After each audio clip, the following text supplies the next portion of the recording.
उधर संभल हिंसा में जेल में बंद जामा मस्जिद के प्रमुख जफर अली की जमानत अर्जी पर आज सुनवाई होगी। सदर हैं यहाँ के जफर अली, जिनको जेल दे दी गई है और यहाँ इनकी जमानत पर सुनवाई होनी है। चंदौसी स्थित डिस्ट्रिक्ट कोर्ट में सुनवाई होनी है। पिछली डेट पर कोर्ट ने अंतरिम जमानत अर्जी को खारिज कर दिया था।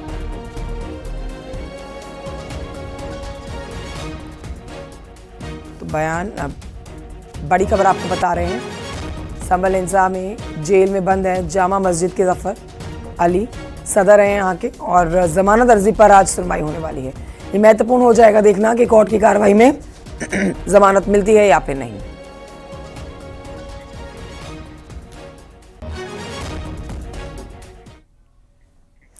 उधर मेरठ में चर्चित सौरभ हत्याकांड के आरोपी साहिल और मुस्कान की आज कोर्ट में वीडियो कॉन्फ्रेंसिंग से पेशी होगी।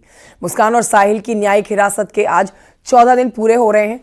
कोर्ट में पेशी होनी है वीडियो कॉन्फ्रेंसिंग के जरिए। न्यायिक हिरासत बढ़ाने को लेकर कोर्ट में पेशी होनी है। 19 मार्च से दोनों जेल में बंद हैं। जेल सुपरिटेंडेंट ने बताया है कि आरोपी मुस्कान रामायण सुनती है। जेल में साहिल को सब्जी उगाने और मुस्कान को सिलाई करने के काम में लगाया गया है। मुस्कान से जेल में मिलने आए जो उनके परिचित है, साहिल की नानी आई थी मिलने, जो उनके लिए कुछ सामान लेकर आई थी, खाने पीने की चीजें लेकर आई थी, लेकिन मुस्कान से जेल में मिलने अभी तक कोई नहीं आया है।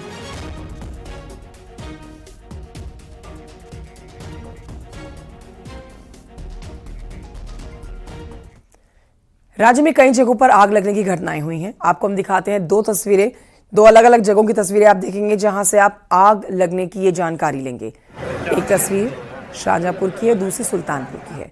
शाहजहांपुर में उस समय हड़कंप मच गया जब टायर के गोदाम में भीषण आग लगी। आग की सूचना पर पहुंची फायर ब्रिगेड की टीम गाड़ियों में कड़ी मशक्कत के बाद आग को बुझा पाती है।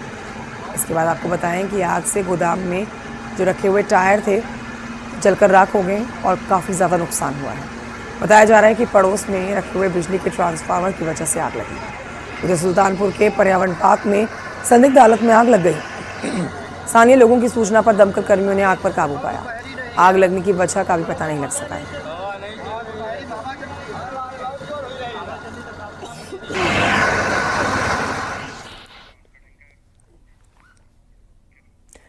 खबर मथुरा से, जहां पर पुलिस का ऑपरेशन लंगड़ा जारी है। बीती रात पुलिस ने गाड़ी चोर को एनकाउंटर में गिरफ्तार किया।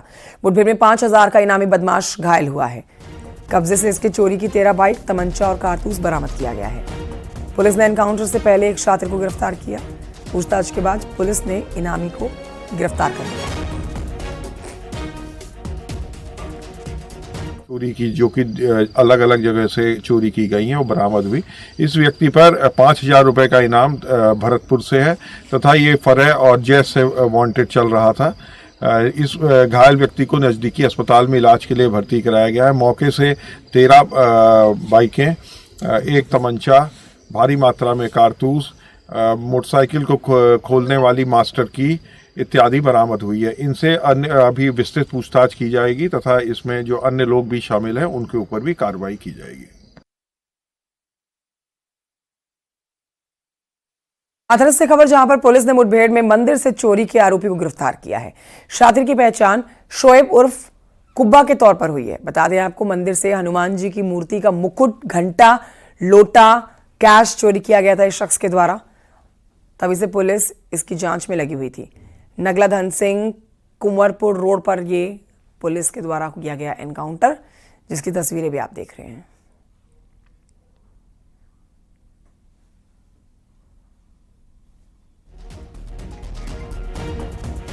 तो पैर में गोली लगी है इस बदमाश की। अस्पताल में इसको भर्ती कराया गया है, लेकिन पुलिस को कम समय में अच्छी सफलता मिल गई। इस चोर की तलाश पुलिस को लंबे समय से थी और इसको मुठभेड़ के माध्यम से धर दबोचा गया है। भागने की कोशिश कर रहा था। मंदिर के अंदर चोरी शख्स ने की थी। कई कीमती वस्तुएं इसने चोरी की, जिसके बाद शिकायत पुलिस को मिली और पुलिस इस शख्स की तलाश में थी।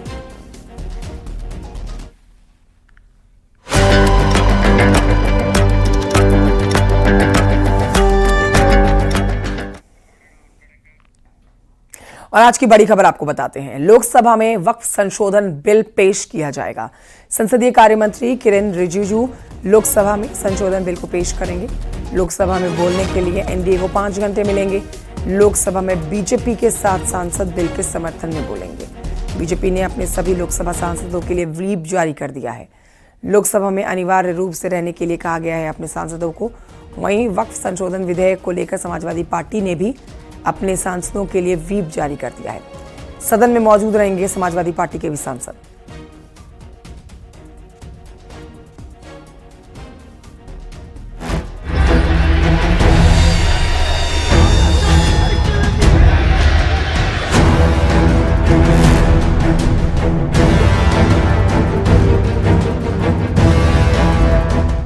वक्फ कानून में बदलाव पर सियासी युद्ध फाइनल राउंड में पहुंच चुका है। बुधवार को संसद में ये बिल पेश होगा और इससे पहले सियासी पारा 7वें आसमान पर है। तो बिजनेस एडवाइजरी कमेटी में कुछ पार्टीज का मत था 6 घंटे डिस्कस होना चाहिए, कुछ का मत था 4 घंटे और ज्यादातर अपोजिशन पार्टी के लोग 12 घंटे का मांग किया। तब बीच में 8 घंटे का चर्चा का समय तय किया गया और ये भी स्पीकर साहब ने कहा कि 8 घंटे चर्चा का समय दिया है जिसको बढ़ाया जा सकता है, लेकिन हाउस का सेंस लेकर। तो सरकार ने 8 घंटे की चर्चा का समय तय कर दिया है, जबकि विपक्ष 12 घंटे चर्चा की मांग कर रहा था। जब सरकार ने विपक्ष की बात नहीं मानी तो विपक्ष ने बिजनेस एडवाइजरी कमेटी से वॉकआउट कर दिया। इधर वक्फ संशोधन बिल को लेकर खबर है कि जेबीसी की रिपोर्ट में भेजा गया बिल ही संसद में पेश होगा। सूत्रों के मुताबिक वक्फ बिल में किसी बड़े संशोधन की संभावना नहीं है। खैर, बीजेपी कह रही है कि जो भी संशोधन हो रहे हैं वो पूरी तरह मुसलमानों के पक्ष में है और गरीब मुसलमानों को इसका फायदा सबसे ज्यादा मिलेगा। बीजेपी ये आरोप भी लगा रही है कि विपक्ष इस मुद्दे पर सिर्फ और सिर्फ भ्रम फैला रहा है, लेकिन विपक्ष सारी दावों को सिरे से खारिज कर रहा है। Bureau report, news 18।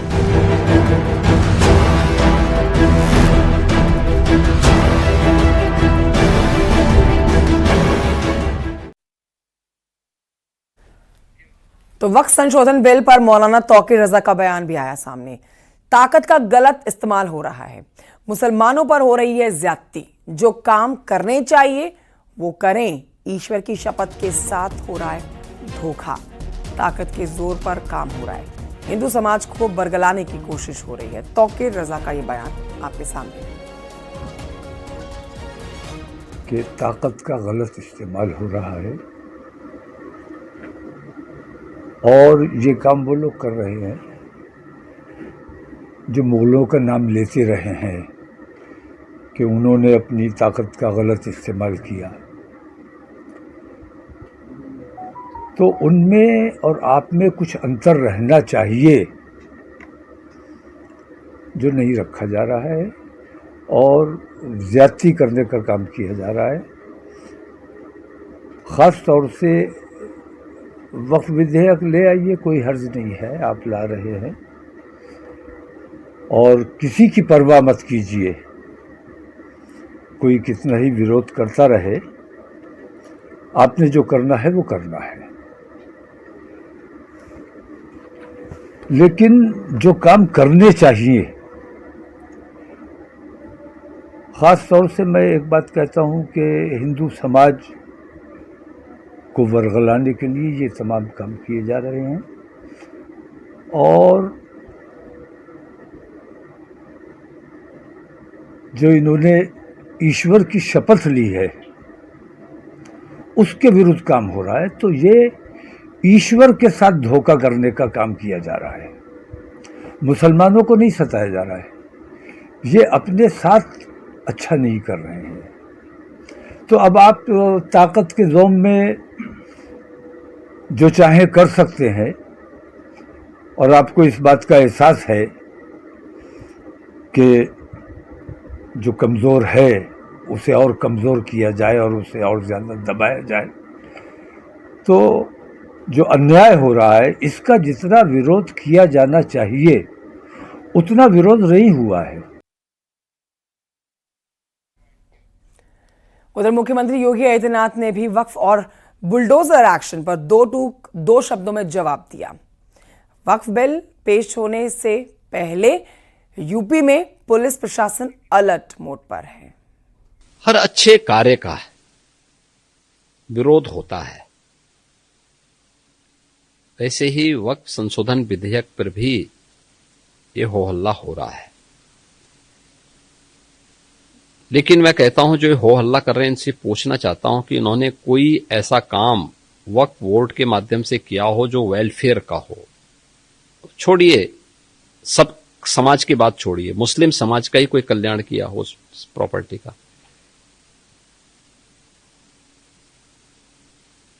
ये व्यक्तिगत स्वार्थ का एक अड्डे बने हुए हैं। चंद लोगों के लिए लूट खसोट के अड्डे बने हुए हैं। किसी भी सरकारी प्रॉपर्टी पर जबरन काबिज करने का एक माध्यम बना हुआ है। और रिफॉर्म इस समय की मांग है। हर रिफॉर्म का विरोध होता है, लेकिन देश काल और परिस्थिति के अनुसार हमें उस प्रकार के रिफॉर्म के लिए तैयार होना चाहिए। अभी नहीं है, ये यहाँ की आवश्यकता थी और उस आवश्यकता के अनुरूप हम लोगों को जो आवश्यक लगा, आज भी हम लोग कहीं अतिक्रमण होता है तो उसको खाली कराने के लिए उसी का इस्तेमाल होता है। तो बुलडोजर यह इंफ्रास्ट्रक्चर को भी दे सकता है और साथ साथ अतिक्रमण को भी हटा सकता है, और मुझे लगता है कि उसका इस्तेमाल बेहतर तरीके से हम लोगों ने करना सीखा। तो मुख्यमंत्री योगी आदित्यनाथ ने दो टूक अपना जवाब दिया है, लेकिन वक्फ बिल पेश होने से पहले पूरे उत्तर प्रदेश में पुलिस प्रशासन अलर्ट मोड पर है। यूपी पुलिस को अलर्ट रहने के निर्देश मिल चुके हैं। अराजक तत्वों पर कड़ी नजर रखने के निर्देश मिल चुके हैं। सोशल मीडिया पर अफवाह, भड़काऊ बातें, भड़काऊ भाषण, आपत्तिजनक पोस्ट पर सख्ती से निगाहें रखी जाएं और जो ऐसा करते हुए पाया जाए उसके खिलाफ सख्त कार्रवाई की जाएगी। पर मुख्यमंत्री महोदय, डीजीपी महोदय और सीपी महोदय के आदेश निर्देश में निरंतर जो है फुट पेट्रोलिंग की जाती है। भीड़भाड़ वाले इलाकों में जो है शांति व्यवस्था कायम रहे, अपराधों पर रोकथाम हो और लॉ एंड ऑर्डर की कोई समस्या न हो, इसके लिए निरंतर रूप से जो है फ्लैग मार्च निकाली जाती है। और उसी के जो है क्रम में आज यहाँ पे एक फ्लैग मार्च निकाली जा रही है। और आइए इस वक्त की बड़ी खबर आपको बताते हैं। लखनऊ से बड़ी खबर आ रही है, जहां पर वक्फ संशोधन विधेयक को प्रेस कॉन्फ्रेंस इसको लेकर आज की जानी है। सुबह 11:30 बजे all India Muslim person law board करेगा इस पर press conference. All India Muslim person law board करने जा रहा है प्रेस कॉन्फ्रेंस सुबह 11:30 बजे।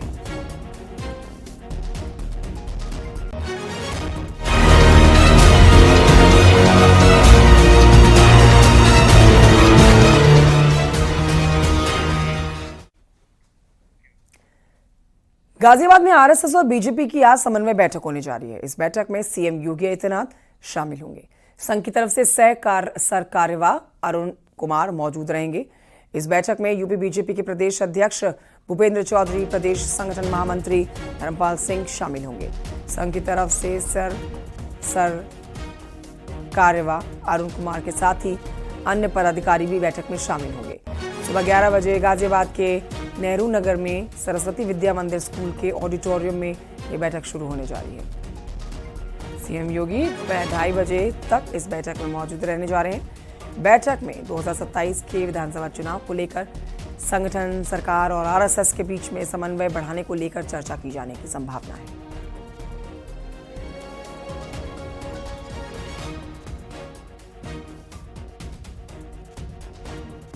संघ एवं संगठन की आज एक समन्वय बैठक गाजियाबाद में होने वाली है, जिसको लेकर तमाम तैयारियां भी पूरी कर ली गई हैं। पहले मैं तस्वीरें आपको दिखा दूं जिस जगह पे होनी है समन्वय बैठक। यही वो सरस्वती विद्या मंदिर है जहां पर आज संघ एवं संगठन की समन्वय बैठक होनी है। तमाम तैयारियां यहाँ पूरी कर ली गई हैं। सुबह से ही तमाम अधिकारी जो हैं, आला अधिकारी, वो यहाँ मौके पर पहुँच चुके हैं। प्रशासनिक अधिकारी मौके पर पहुँच गए हैं। लगातार उनका आना जाना बना हुआ है। ये भी बताया जा रहा है कि तकरीबन 10:55 पर मुख्यमंत्री आदित्यनाथ भी इसमें शामिल होंगे। इसके साथ ही प्रदेश अध्यक्ष भूपेंद्र चौधरी भी इसमें शामिल होने वाले हैं। कयास इस बात के भी लगाए जा रहे हैं कि दोनों डिप्टी सीएम भी इस समन्वय बैठक में शामिल हो सकते हैं। मेरठ एवं ब्रज प्रांत की ये समन्वय बैठक है जिसमें तकरीबन 200 लोग शामिल होंगे और ये 2 से ढाई घंटे ये बैठक चलने वाली है। कई अहम मुद्दों पर इस बात होगी, चर्चा होगी। अब तो बैठक के बाद ही इस बात का पता चल पाएगा कि आखिरकार इस समन्वय बैठक में क्या क्या हुआ। हालांकि तमाम तैयारियां शासन एवं प्रशासन की तरफ से पूरी कर ली गई हैं। वहीं जिस तरीके से बताया जा रहा है कि मुख्यमंत्री योगी आदित्यनाथ इसमें शामिल होंगे, प्रदेश अध्यक्ष भूपेंद्र चौधरी इसमें शामिल होंगे और कयास इस बात के भी लगाए जा रहे हैं कि दोनों डिप्टी सीएम भी इसमें शामिल हो सकते हैं। लेकिन सबसे अहम बात यह है कि गाजियाबाद के यहीं नेहरू नगर स्थित इस सरस्वती विद्या मंदिर में आज संगठन और संघ की एक अहम समन्वय बैठक होने वाली है, जिसको लेकर तमाम तैयारियां शासन एवं प्रशासन की तरफ से पूरी कर ली गई हैं। कैमरा पर्सन सतीश के साथ अमित राणा, न्यूज़ 18 उत्तर प्रदेश। खबर अयोध्या से है, जहां पर कंटेनर में लग गई आग। ड्राइवर खलासी की आग में झुलसकर मौत हो गई है। पहले 2 बड़े कंटेनर में हुई मामूली टक्कर, तीसरे कंटेनर ने मारी दूसरे दोनों कंटेनर को टक्कर और टक्कर में तीसरे कंटेनर में आग लगी है। बड़ी मशक्कत के बाद ये आग पर काबू पाया गया है। दोनों मृत व्यक्तियों के शव को पोस्टमार्टम के लिए भिजवाया गया है। रूट डायवर्जन करके जाम खुलवाया गया है। जली हुई गाड़ियों को हटाने का प्रयास किया जा रहा है। इनायत नगर थाना क्षेत्र के शिवरा मोड़ का मामला है।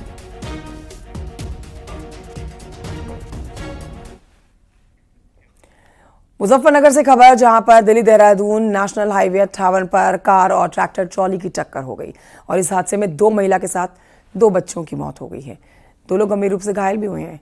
दोनों की गंभीर हालत को देखते हुए मेरठ के लिए इनको रेफर किया गया है। यह हादसा छपार थाना क्षेत्र से सामने आया है। 2 बच्चे और 2 महिला का एक्सीडेंट हो गया ट्रैक्टर ट्राली से, गया ट्रैक्टर ट्राली से। और उसमें ये हमारे गांव आ रहे थे, हमारे गांव के रिश्तेदार है, तो वहाँ पे आ रहे थे। कोई अग्गा ट्रैक्टर ट्राली इनके यहाँ पे टक्कर मार गया गाड़ी में और यहाँ पे जिला अस्पताल पहुँचे। इसमें 2 बच्चे उन्होंने मृत घोषित कर दिया और 2 महिला है और यही है। और हम ये चाहते हैं भाई, ये जो ट्रैक्टर ट्राली वाले ऐसे ही घूम रहे हैं, इन पे कोई लाइट नहीं है या कोई भी वैसे ही ओवरलोड लेके चलते हैं और बुरी तरह से एक्सीडेंट कर दिया, बच्चे मर गए। और इन पे कार्रवाई होनी चाहिए और प्रशासन को संज्ञान लेना चाहिए इस चीज़ में। सुल्तानपुर में बदमाशों ने ईंट भट्टा पर काम करने वाले मजदूर को गोली मार दी। उसकी हालत गंभीर बताई जा रही है। अस्पताल में भर्ती कराया गया, सीएचसी ले जाया गया। पहले वहां से गंभीर अवस्था में देखते हुए इसको राजकीय मेडिकल कॉलेज रेफर किया गया। कुंडवार थाना क्षेत्र की ये वारदात है। बताया जा रहा है कि 4 से 5 की संख्या में बदमाश यहां पहुंचे और उन्होंने मजदूर से बदसलूकी करना शुरू कर दी। विरोध करने पर गोली मार दी गई।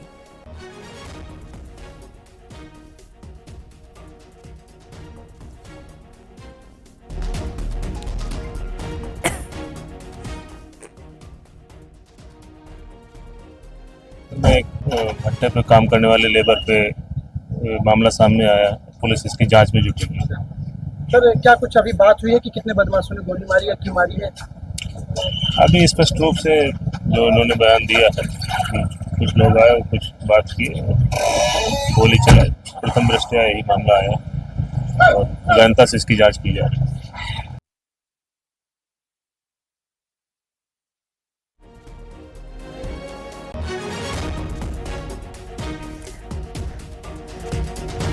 अजीत गिरी इस खबर पर और जानकारी देंगे। अजीत गिरी, पूरी खबर विस्तार से बताएं।